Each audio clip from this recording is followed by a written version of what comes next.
Foi uma carreira aqui, começaram aí. Eu trabalhei na parte mais final, né? Eu estava terminando a parte, eu entrei em 82, aí o cimento praticamente eles já estavam começando ainda continuava a trazer o crinque, né, a pedra de Cajamar para cá ainda, né? Para estar queimando, mas durou pouco tempo. Aí foi aquela época que parou, os fornos pararam, e aí começaram a trazer crinque da Santa Rita, né? Foi aquele acordo com o Emílio Moraes, sei lá, né? Foi trazendo, então não começou mais a cozinhar a pedra aqui na Perus. Ela vinha direto já cozinhada, eles só moíam, faziam a mistura, né? Gesso, terra, pedra, tudo, e eu trabalhava na ensacadora, que era na parte final, que era aqui, levantar 50 quilos aqui, carregar os caminhões tudo na mão, né? E a gente carregava, começou, quando entrei na fábrica, começou a carregar praticamente, vamos dizer assim, 10 mil sacos por dia, depois passou a 15, aí a faixa ficava entre 15 e 17 mil sacos todo dia. Mas éramos em 8, 2 ficavam na máquina, 2 ficava carregando aqui embaixo, na correia, né? E 7, e 1 ficava lá embaixo, num túnel, que tem uma rosca sem fim, que tem todo esse, os silos, que era depositado todo o cimento nele, e saía nessa rosca. Essa rosca, que é um túnel fechado lá, né? Muito quente, não tem ventilação, não tem nada, o cara que trabalhava lá é o que mais sofria praticamente. E aí ele abria as portinhas, saía o cimento, que jogava para as máquinas onde eu trabalhava, que eram essas máquinas que eu estava falando que tinha 4 bocas, e a gente pegava, tinha um banquinho, a gente sentava no banco, né? E a gente corria para lá e tinha uma rapidez enorme, que a gente ia catando em fio nos sacos, né? Depois ele que andava 50 quilos, ele baixava sozinho, desligava, e a gente ia puxando, caindo. Conforme você puxava um, você encaixava outro saco, ele ia fazendo isso. E a gente chegava a tirar até 1000 sacos por hora, cada um. E lá embaixo tinha 2 pessoas, o caminhão entrava a correia em cima do caminhão, e a gente ia catando. Eu fazia 1000 sacos lá em cima, tocava 1000 sacos na máquina, e 1000 sacos eu pegava lá embaixo, né? Ia carregando. No começo, quando eu entrei, né, e o pessoal achava que ninguém aguentava. Era muita coisa. Qual a sua idade na época? Na época eu tinha entre 80, estamos em 2015, eu tinha mais ou menos 20 anos, 22 anos. E aí a gente carregava tudo manual. Esse saco era tudo carregado. Vinha aquelas carretas com 300 sacos, 400, 500, 800 sacos, às vezes. E a gente tinha que estar carregando esse cimento. E ele perguntou uma hora se estourava muitos sacos. Estourava muitos sacos. A gente estava todo suave, porque carregando tudo isso, quando você chegava lá embaixo, carregava lá 1000 sacos, você chegava lá em cima em 1 hora, né? Chegava todo suado, né? Aí você estava lá trabalhando aqui, você sentava e os bicos eram de frente para você, né? Aí o que acontecia, né? Você estava carregando, o saco estourava, puf! Você todo suado, porque ele já vinha onde batia. Era complicado, você todo suado, e aí o que acontece? Só enxergava o olho e os dedos. Você enxergava mais rápido. Batia, você cobria você inteirinho, aí você descia lá para baixo, tinha uma mangueira de ar, né? E você tomava um banho de ar, para que jogasse tudo aquele pó, para que você pudesse voltar a trabalhar de novo. Aí você já passava o ar, tirava todo aquele pó, aí não adianta, porque o cimento grudava, né? Aí na verdade ficava só os dentes e o olho mesmo, né? Você enxergando. Aí você voltava e vambora então, tocava. Todo dia estourava saco? Todo dia não, toda hora. Depois você ia pegando uma certa prática, que você sentia que não mexia e estourar, você já virava de lado, passava bem bastante. E aí eles davam, na época eles davam uma máscara, né? Que você podia colocar, mas você não conseguia trabalhar com ela de jeito nenhum, porque o pó você suava muito e tinha muito pó, então não tinha como você trabalhar com a máscara, você não conseguia respirar. E o óculos, e era o que salvava a gente praticamente, quando dava, estourava o saco, então o óculos cobria o olho, o restante enchia tudo de pó. E a gente carregava. Aí tinha as carretas, né, que vinham, né? Na época, ficava até a frutaria aqui em cima, vocês lembram, né? Aqui em cima, e a gente, os caminhões vinham entrando. E a gente ganhava por produção. Então a gente trabalhava até contente, vamos dizer assim, porque na época era considerado um dos melhores salários da fábrica, porque a gente se lascava pra caramba, carregar, né? 15, 16 mil sacos, mas tinha uma posição. Até 3 mil sacos, onde a gente ganhava o salário mínimo. Nossa. Né? Depois dos 3 mil sacos, aí tinha uma tabela, existia uma tabela. 4 mil sacos, se carregasse 4 mil sacos, aí você, vamos dizer assim, o saco valeria, vamos dizer assim, 10 centavos cada saco. Nossa. 5 mil sacos, aí o saco já valeria 11 centavos. 6 mil sacos, cada saco que você carregava valeria 6, vamos dizer assim, ia subir no valor, até 10 mil sacos, que era a tabela máxima.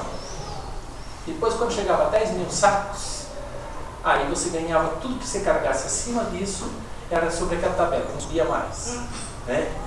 Mas, vamos dizer assim, mas o salário não era muito bom. Eu lembro que aquele tempo a gente recebia em dinheiro, não recebia no banco. Então o pessoal da oficina, tudo, o pessoal ganhava bem, o pessoal tinha muita inveja da gente. Pô, o cara ganha tal, mas ninguém queria encarar. Igual a bocada lá.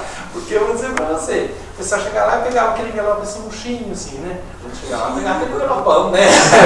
Recheado, né? Então, mas arrancava o couro. Só que a maioria não aguentava. A maioria ia lá, onde assim, de início, a maioria não entrava para trabalhar na sacadora, já pegando os sacos. Né? A gente entrava na faxina, que eram os sacos que estouravam. Quando caía na correia, estourava. Aí a gente tinha que jogar, porque não podia parar, tinha que jogar no chão e lá tinha um buraco. E aí a gente catava um rodo, ia puxando todo esse cimento, jogando naquele buraco, ele retornava novamente lá para essa rosca que jogava novamente na máquina para a gente trabalhando. E aí, vamos dizer assim, a gente começava, a gente ganhava o salário mínimo e quem estava trabalhando na correia, carregando o caminhão, ganhava de acordo com o que trabalhasse. Mais carregasse, mais ganhava. Né? E aí a gente ia devagarzinho ajudando esse pessoal. Né? Catava lá, subia, ajudava a carregar um caminhão, depois descia, porque não estava aguentando um caminhão, você não está acostumado, caminhão 200 sacos, você já saía baqueado. Aí você num dia carregava 200, outro dia carregava 300. E aí foi subindo, o pessoal foi me dando um toque, eu fui carregando devagarzinho. E quando saía um, aí eles davam essa chance para quem não aguentasse o tranco. Né? Primeira vez que realmente eu fui trabalhar na sacadora, que eu trabalhei mesmo, carregando 10 mil sacos, que eu fui devagarzinho, né? Eu fui embora assim, pra você ter ideia. Eu pensei que ia doer tudo isso aqui, fui embora assim. Né? Cheguei em casa, olha, pô, e tomar banho. Não conseguia ter a perna para tirar a calça. Fui obrigado a baixar a calça, sentar na bacia do banheiro e tirar a calça e tomar banho. Nunca dormi de dia, aquele dia eu dormi. Aí eu trabalhei acho que 3 dias só, praticamente na produção. Quando eu fui receber, naquele tempo eu acho que ela ganhava 36 cruzeiros, 36. 36 alguma coisa, né? Aí eu trabalhei 3 dias que eu não recebi 80. Né? Ela falou, eu moro, mas daqui não sai não. Mas daqui não vai embora não, o negócio era bom. Né? Aí você ia acostumando, foi os primeiros 15 dias. Né? Os primeiros 15 dias é um sufoco. Se eu não tivesse, vamos dizer, esse ânimo que eu tive, você não aguentava não, porque não era fácil carregar 15, 16.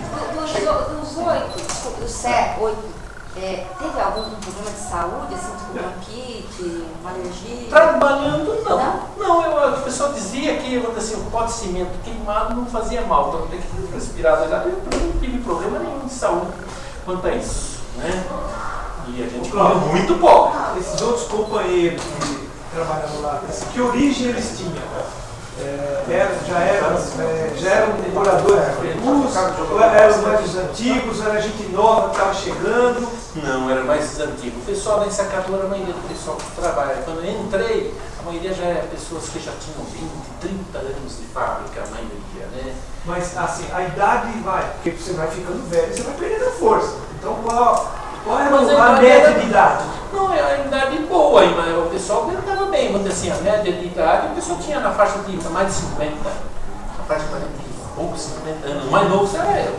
Né? A academia? Não, na verdade é uma questão de você estar acostumando, parece muito difícil. No começo, os primeiros 15 dias, ou você tem uma força de vontade muito grande, que precisa do emprego ali para aguentar, ou você não aguenta. É muito puxado, é um trânsito muito pesado mesmo, então é muito sujo. né? Estourava o saco de cimento, você suava demais, calor, todo esse problema, mas passava uns 15 dias para você ter uma ideia. Eu trabalhava na ensacadora, carregava 15, 16 mil sacos, você morou perto da minha cidade. Eu ainda ia correr de Perus até Melhoramentos, ia correr ainda. Eu voltava, de vez em descansar, tomava um banho e ia correr, andar de bicicleta ainda, né? Acostumei tanto que para mim era comum. Eu até gostava de trabalhar na secadora, porque a gente era por produção. Então a gente entrava, vamos dizer, 6 horas da manhã, aí vinham os sacos, ficavam tudo lá em cima, a gente era obrigado, tinha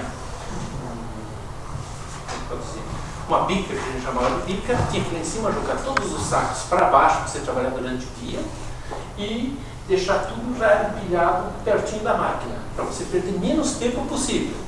E quando era 2 turmas, então a gente queria arrepiar o máximo para carregar o máximo possível na parte da manhã, porque como a gente ganhava por produção, então não tinha aquele ânimo. Quando você via aquela figura com carreta, a gente ficava alegre, ficava contente. Opa, tem cimento no silo. Tem caminhão? Opa, vou lavar a égua, vou ganhar dinheiro pra caramba, vou arrancar o couro. Mas depois você acostuma, aí ficava normal. Aí só ficou ruim uma época que eles falaram, vai deixar de carregar agora 15 mil sacos, vai carregar 30 mil sacos, 27, 20, 28 mil sacos por dia. Né? Aí chamaram a turma e falaram, e aí, o que vocês querem? Vocês querem que coloque 2 turmas? Ou vocês querem estourar a boca do balão, ganhar dinheiro e ficar numa turma só? E eu já falei, não, prefiro 2. Eu falei, a mulher vai pedir desquite. Depois que nós começamos a trabalhar, fazer 27 mil sacos, mais ou menos 25, eu chegava em casa e falava, mulher, uma cama para nós 2. Porque não tinha jeito, né? Entrava às 6 horas da manhã, chegava em casa 8h30, 9 horas da noite, nesse tranco, eu vou dizer para você, são aqui vão se ganhar o dinheiro. Aí foi nesse tempo todo, aí depois a gente não durou muito tempo, aí reduziu, colocaram 2 turmas. Mas a maioria do pessoal novo que entrou não aguentava. Né? Aí foi dividindo, no fim acabou ficando uma turma só mesmo. Né? Esses salários que você contou, 80 cruzeiros, etc., que ano é isso? Eu entrei em 82, entrei na fábrica. Comecei a trabalhar em 82. Em 1969, quando eu entrei no Teatro Oficina, eu tinha 17 anos e eu ganhava 400 cruzeiros. Para vocês terem uma referência de salário, né, de quanto eles ganhavam. Era 36, eu lembro que eu entrei na fábrica, era 32 ou 36, não lembro o que é cruzeiro, eu não lembro bem. Era cruzeiro, era cruzeiro. Era por quanto tempo? Semanal? Não, a gente trabalhava de segunda a sexta, só quando assim, tinha, vamos dizer assim... Mas era um salário mensal? A gente tinha, um mensal, não tinha um mensal na verdade, a gente tinha, vamos dizer, um salário fixo na carteira, vamos dizer assim, 36 mil, vamos dizer assim, 36 reais, né? E conforme a gente ia trabalhando, isso mudava tudo. Se a gente carregasse, vamos dizer, no fim do ano, do mês, carregasse, vamos dizer, 300 mil sacos, você tinha um valor. Se você carregasse 400 mil sacos, você tinha um valor. Esse valor mudava todo mês. Porque a partir do momento que você ultrapassasse 3 mil, aquele dia você já não ganhava o salário mínimo. Já começava a ganhar o salário de produção. Então tinha dia que a gente carregava 10 mil, tinha dia que a gente carregava 12, 15, 17. Chegamos até carregar 27 mil sacos. Como controlava isso, o seu colégio? Tem a correia e tinha um marcadorzinho. Né? Então cada saco caía primeiro uma correia, depois caía uma segunda, que ia essa outra correia em cima do caminhão. E lá tinha um marcadorzinho. Então toda hora que o saco passava, ele ia marcando. Como tinha 2 correias, a gente juntava tudo, depois no final do dia juntava daí os valores. dividia entre todos ou não? O valor, vamos dizer assim, na verdade, você tinha uma tabela, você tinha como calcular o quanto você ganhava, mas era um rateio feito por todos. Juntava tudo que estava as 2 máquinas, juntava e era dividido em 7. Existia uma tabela e era dividido em 7 pessoas. Eu vou uma pergunta aí. Essas pessoas que trabalhavam lá, os trabalhadores, origem que eles eram? Norte, Nordeste? E mais uma pergunta, a quantidade de negros que existia na fábrica? Bastante. Vamos dizer assim, eu acho que eu diria de 7 em média 4 a 5 negros. A maioria não era branca. Na fábrica toda, você fala. Não, mas só em Sacadura. Só em Sacadura, a maioria eram negros. A maioria é negros.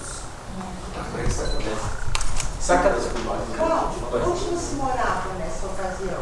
Nessa ocasião eu já morava aqui na Vila Caiúba. Eu nasci, sabe, que é em frente aos Paradões ali, né? No Caulinho ali no Lissano, né? No Areião do Lissano. Eu morei lá 13 anos e depois de lá eu vim morar aqui na Caiúba. Existiam trabalhadores dessa sua atividade que moravam na Vila Triângulo ou no alojamento ou em qualquer outra? O que eu me lembro da minha época, não. A maioria já tinha casa, né? A maioria do pessoal já tinha casas. O seu pai trabalhava no que lá? Meu pai era mecânico. Na mecânica? E o seu tio?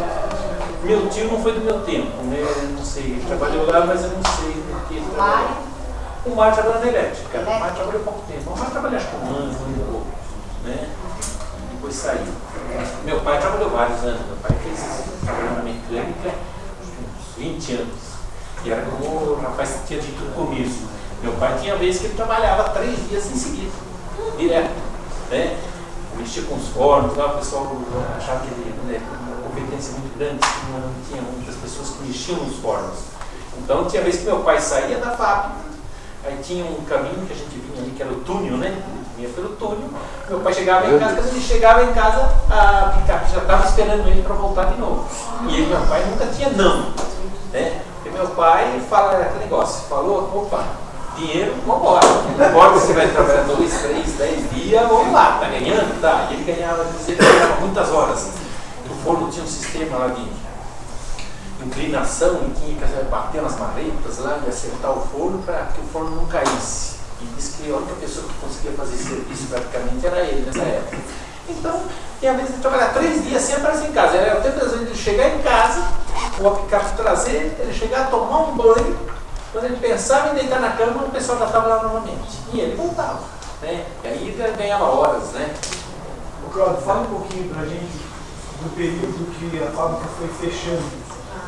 Aí depois, aí houve aquele problema, né? Essa parte tinha o forno ainda, eles faziam parte de Cajamar, mas acho que durou pouco tempo, um ano e pouco, eu não me lembro bem, sou bom, guardo muito dado. E aí foi feito aquele acordo, né, com o Emílio Moraes lá, da Santa Marina, trazer o clink, e aí eles começaram a trazer os clink caminhões dia e noite, 24 horas, trazendo uma pedra queimada que é o clink, para a Perus, e a Perus desativou os fornos dela, né? Não sei se era 2 ou 3 fornos, né? Desativou, e aí começaram a cortar os fornos, vender tudo para ferro velho, começaram a vender tudo, e aí foi desativando um pouco, chegou um ponto que a fábrica não tinha mais condições de produzir mais cimento, né? Aí foi a época que o Emílio Moraes entrou, pensou que queria comprar a fábrica, e falou, agora você está na minha mão, porque na verdade você não tem mais como produzir cimento. Se eu corto o clink, você não tem mais como produzir cimento. Aí foi a época que a gente estava no sindicato, para falar alguma coisa, a gente fez passeata, fomos falar com o Emílio Moraes, fizemos greve, fomos para a cidade, atrás do clink, falar com o Emílio Moraes para não cortar o clink, porque senão o povo ia perder todo o emprego, né? E aí ele continuou fornecendo por mais algum tempo e a gente ia trabalhar até o acordo chegou ao final, que eles cortaram o clink e não tinha mais como a fábrica trabalhar. Porque ela não tinha mais, os fornos foram tudo cortado, vendido, para ferro velho e tudo. E aí não tinha mais como produzir, como queimar a pedra e como fazer o cimento mais. Aí foi em 86 quando parou mesmo. Né? Quer dizer que mesmo a fábrica ainda funcionando, com o clinker vindo de fora, eles já começaram a destruir? Já foram começar a destruir tudo. Né? Principalmente os fornos para não produzir mais o cimento, na verdade. Como, vamos dizer assim, o clinker chegava aqui na época, eu lembro, meu pai contava, né? Para cozinhar pedra, para se tornar o clinker, vamos dizer, a fábrica gastava, vamos dizer assim, R$1. O Emílio Moraes não dava o clinker 50 centavos. Né? Então ficava muito mais barato, não era vantajoso pôr o forno para funcionar. Só que foi uma estratégia, né? Ele colocou muito mais barato, falou que poderia fornecer a vontade, bem que fornecia mesmo, 24 horas, carreta dia e noite, o clink é doidado para fazer o cimento, e eles foram cortando, acabando com o que poderia ser produzido, cimento, que eram os fornos. Quando cortou todos os fornos que não tinha mais como produzir, pronto, na verdade ele ficou na mão, né, de Moraes, né, que era a Santa Rita, porque olha, você não tem mais como cozinhar pedra, não tem mais como produzir, você depende de mim. Né? Aí foi a época que ele quis comprar tudo aí, acho que depois o Sidney tem uma posição para estar falando melhor sobre isso, essa parte. E aí no fim aí foi quando fechou, né? Mas essa parada do forno foi por conta dos protestos? Não, porque na verdade teve um tempo, não é do meu tempo, né? Antes dos filtros, porque tinha muito pó, né? Tanto é que ali no Jardim do Russo, acho que ainda tem algumas casas que dá para ver que você não vê telhados, estava muito pó. Caía aquele sereno, você deixasse seu carro na rua à noite, né? Caía aquele pó e o sereno e grudava tudo, né? E não saía, né? E os telhados chegavam a ficar com pó, né? Cobriam todos os Dentro telhados. desse pó de cimento, na época, que não tinha filtro, o quintal, ele caía o cimento de noite, né? Então a gente era pequena, a gente varria o quintal todo e juntava latas de cimento que caía. E com aquele cimento, durante o final de semana, quando meu pai estava em casa, aí ele fazia calçada. E deve ter um pedaço de calçada lá, que vocês foram lá, vocês vão ver ainda, que foi feito com esse cimento que caía da fábrica, o pó que vinha da fábrica. Né? E aquilo ali tinha que varrer a casa de noite, porque não ficava limpa mesmo, era muito pó. E se vocês forem lá, vocês vão ver que o telhado, acima da telha, tem outra telha de cimento. E a minha casa conserva até hoje isso daí. Deixa eu falar uma coisa. Em 87, 86, eu passei aqui de trem, vindo lá de Junquerópolis, né? Eu nem conhecia aqui a região. Eu vim conhecer aqui em 87, quando eu conheci meu marido, né? Nós morávamos.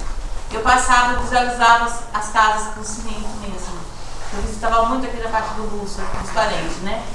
O interessante é que eu participei de um momento da fábrica sem saber, que foi assim. Eu trabalhando no CEI Linácio, que fica aqui, no Jacó, né? Atrás do Gavião, nós levamos as crianças para conhecer a fábrica. Em 1990, 91 mais ou menos. Eu acredito que a minha amiga tenha tirado foto e deve ter guardado. Não tem que ver com a família delas tem essas fotos. Mas já estava desativado. Mas tinha crianças que estavam no CEI, na creche, que moravam lá. Eu cheguei a ver casas, entrei nas casas lá. O triângulo, 90, né? Que era a 91. casa dos moradores moravam lá, né? Os funcionários moravam no triângulo, né? Então eles ficaram de 86 a 90 morando lá. Ainda tem famílias morando no triângulo? Eu não sei dizer que tem mais tempo, mas tem. Só uma pessoa, a senhora. Porque aqui na Casa Nova, que a gente chamava na época, quem morava ali era a chefia. Seu pai morou na chefia? Não. Chegaram a oferecer casa pro Edson. Só antes da época. Não, chegaram a oferecer pro meu pai, né? Porque eu saí da fábrica, na verdade ele morava na fábrica. A gente morava aqui, mas pouco ele ficava em casa. Então chegaram a oferecer, mas na época eu não quis. Eu falei, tem minha casa, pronto. Você disse que vocês ganhavam muito melhor do que os outros funcionários. No que a vida de vocês era melhor, então, já que vocês tinham um salário maior e tal? Necessidades que eles passavam que não tinham? O que vocês faziam? Assim, você tinha dinheiro que você podia, sei lá, no final de semana, eu ia muito para a praia, podia ir para a praia, não tinha problema. Puxa, no começo, antes de entrar na fábrica, onde esse dinheiro era curto. Você ia uma vez por ano na praia. Aí não, cada 15 dias você tinha um carro quase praticamente zero, você não tinha problema de dinheiro, você ganhava bem, né? Comer, italiano gosta muito de comer, eu sou italiano. Comer, fazer vinho, fazer vinho, vamos comer. O italiano quer saber, quer ver filho italiano comer, tem a mesa cheia, a mesa farta, né? Seu pai fez greve? Fez muitas greves. E participou de muitas Ele greves. era fechado ou pelego? Meu pai depende. Não existia o bem inteiro. Vamos dizer assim, quando ele acreditava, falava, não, eu acho que tá certo, tem que parar mesmo, ele parava. Quando ele não concordava, ele não parava. Então era assim, vamos dizer assim, tinha vez que tinha greve, ele falava, não concordo com a greve, eu vou trabalhar. Se ele concordasse com a greve, ele parava. Então variava bastante. Tinha que ser a vontade dele mesmo. Uma curiosidade. Sobrou alguma coisa das instalações dos fornos que começaram a ser desmontados nessa época? Ou eles foram fatiados? Não, na verdade eu saí de lá em 2000, fim de 99, né? E na verdade já não tinha quase mais nada. Os moinhos já tinham cortado, tinham levado embora, os motores motores enormes, moinho, forno, quase tudo, os cabos, eles engatavam os cabos lá e furavam os cabos subterrâneos, trancavam tudo. Esse forno 4, bem comentado, ele também foi tudo embora. Eles foram vendendo Quatro ainda tudo. tá lá. E alguma coisa tem lá, eu não sei assim a numeração, mas os fornos, os moinhos, que era o principal, era enorme, um negócio muito enorme de ferro, tudo, acabando com tudo. Pronto. Uma curiosidade que aí interessa para a Ana, que a Ana está estudando a época das minerações de Perus. Eu me lembro que a gente era moleque, a gente ia na sua casa, na chácara lá, no Lissandro, né? Seu pai ou algum parente dele trabalhou em nas mineradoras de Caulim, do Pesicaco ou não? Meu pai trabalhou, meu pai foi tratorista no Caulim, meu pai trabalhou vários anos, inclusive meu pai morava em Itapevi, trabalhou na Santa Rita, parece que o pessoal se interessou muito por ele naquela época, ele contava, né? E ofereceram um salário muito bom para ele e dava a casa que era o sítio Areião, hoje. Né? E aí ele aceitou, eles deram o sítio para ele morar e ele trabalhava no Lissandro. Ele trabalhou vários anos no Lissandro, não sei dizer para você quantos anos, vários anos ele trabalhou no Lissandro, mas ele trabalhou como tratorista. Né? Depois, futuramente, ele comprou uma mina, não sei nem o que é isso, de filitre, meu pai comprou lá em Pirapora, uma mina de filitre, só que depois não deu certo. Né? Ele foi trabalhar lá, não conseguiu nada, e aí foi a época que ele saiu de lá, que a situação estava difícil, e ele conseguiu esse emprego no cimento. E aí veio pro cimento, nossa, aí resolveu a vida dele, ele trabalhava muito. No interior da fábrica existia um tratamento diferenciado com aqueles que se identificavam com queixada e pelego? Na verdade a fábrica não tratava bem ninguém. Não tratava bem ninguém. Isso, né? O Abdala não tinha aquele negócio, eu quero isso e fica lá. Porque não ou manda embora, ou suspensão, ele acha, eu quero isso e fica lá. Não importa se está dentro da lei ou não está dentro da lei. O que ele queria, eu quero que faça isso e pronto, fim de papo. Era para todo mundo, isso não tinha, vamos dizer assim, tratamento bom para ninguém. Era a vontade dele. Né? Não importava se a lei diz que pode ou não pode, era assim. Aí por isso que a gente sempre estava fazendo greve, a gente estava sempre, vamos dizer assim, com advogado correndo atrás disso tudo, porque a lei era o Abdala. A lei era dele. O que ele tinha vontade, ele achava que tinha que ser feito, pronto. Né? E você parava, a primeira coisa ele já queria mandar um monte de gente embora. E ele só que circulava lá, seu Bulela? Não, você não via? O Abdala mesmo, filho não, porque a gente eu conheci um pouquinho só o pai, o Abdala pai, depois ele faleceu e entrou o filho. Mas o filho não, ele vinha, entrava na salinha dele, ficava ali, o pessoal falava que ele já pegava o dinheiro, subia e pronto, a gente não tinha contato com ele. Né? O pessoal que conversava com a gente eram outras pessoas, ele não tinha contato direto com a gente. O pai, um pouco do que eu conhecia, o pai vinha lá e brigava no refeitório, porque toda vez que a gente parava, se reunia no refeitório. Aí tinha que subir lá no refeitório, vinha o Abdala velho, né? E falava, não, é o seguinte, então vocês fazem o que quer, eu monto todo mundo embora. Eu paro, fecho tudo, monto todo mundo embora, ponto tudo novo e é fim de papo. Quer, não quer, não. Porque não vai mandar todo mundo embora. Então não tinha muito papo. Eu lembro até um tempo, uma vez que a gente estava fazendo uma reunião, estava o Sidney, que é diretor do sindicato, era presidente do sindicato, né? E aí ele subiu no banco para falar, o velho endoidou, não, é o seguinte, desce daí, que é meu, o que você está subindo aí para falar? Eu não subi, você não vai subir não, desce daí pra, senão não tem reunião. Aí era um louco encrenca, o negócio dele era uma ignorância mesmo. E tinha que ser da vontade dele. A gente só conseguia alguma coisa quando a gente mexia no bolso dele, que a gente parava a fábrica totalmente, que vamos dizer assim, parou a fábrica, não tem como produzir, aí era a hora que a gente conseguia conversar um pouco com ele. Fora isso, mas com o filho não. Olhos paravam também. Aí aqui tinha negócio, aí existia aquela questão que eles estavam falando. Existiam os pelegos e os queixadas, né? Aqueles que levavam a sério e enfim. Porque às vezes a gente ia fazer a greve, negociava com o pessoal, vamos parar todo mundo. Mas na verdade não parava. O pessoal morava dentro da fábrica, ia para a fábrica, ficava lá dentro e não saía lá de dentro. fornecia alimento, fornecia almoço, tudo, o pessoal não parava. E às vezes onde tinha 100 funcionários, a fábrica ficava com 50 funcionários. A pessoa topava, não, vamos parar, realmente estamos sem salário, sem isso e aquilo, mas a fábrica não parava. Parava uma parte, outra parte ficava lá dentro e ficava 2, 3 dias lá dentro, sem sair lá de dentro para a fábrica não parar. Enquanto a fábrica não parava, não tinha negociação. Só tinha negociação quando a fábrica realmente parava. E isso acontecia, nossa, muitas greves. A gente teve muitas greves aí, né?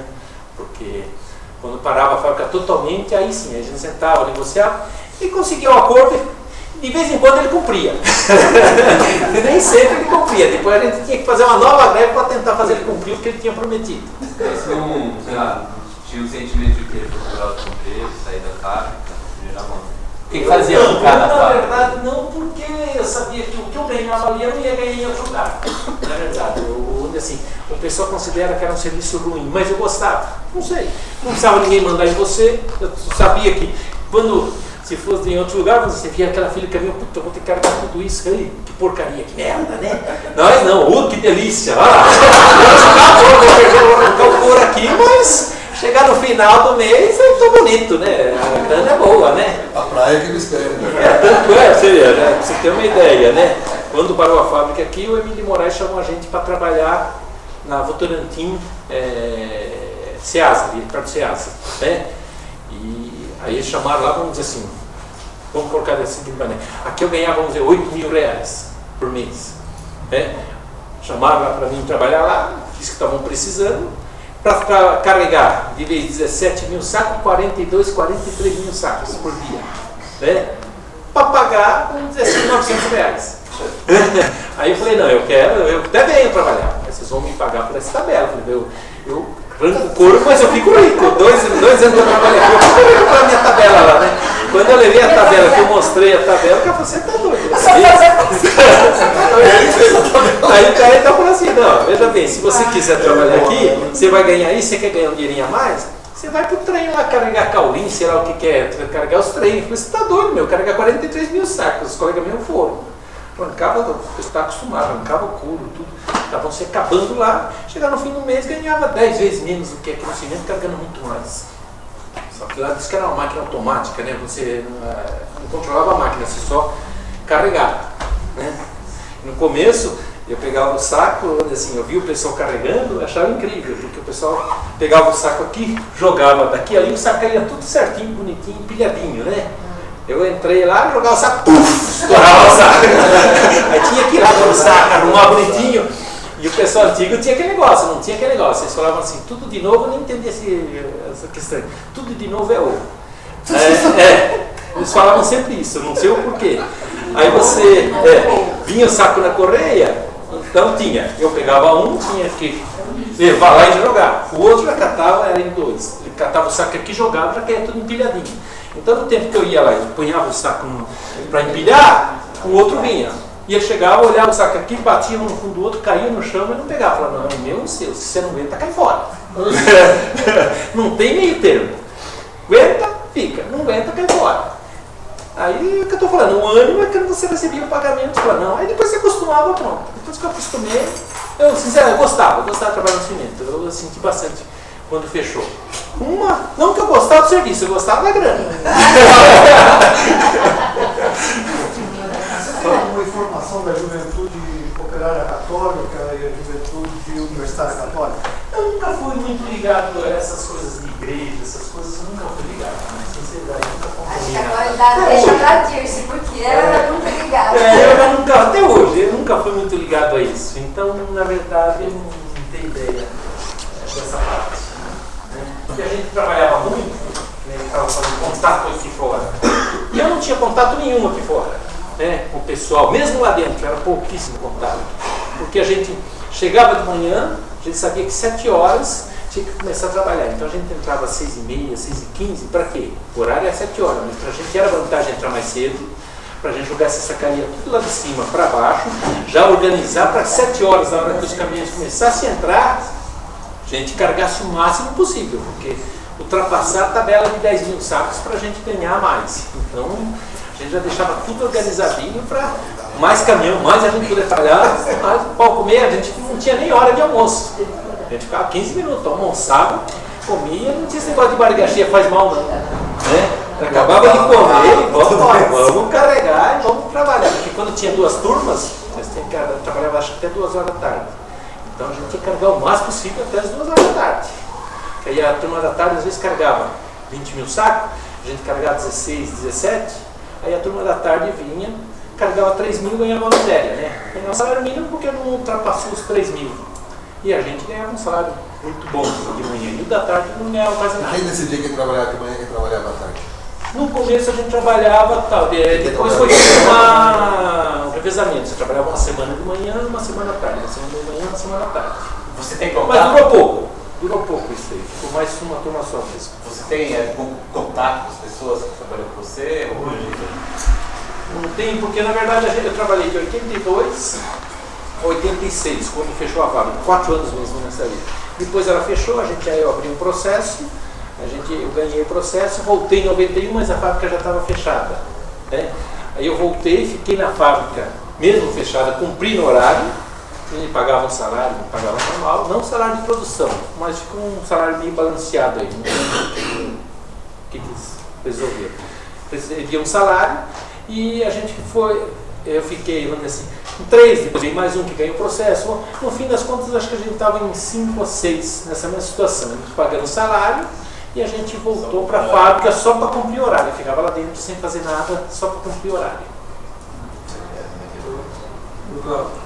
Essa coisa dos encontros, de repente, o momento de greve é um lugar que proporciona esse encontro, outro tipo de vivência entre os funcionários da fábrica.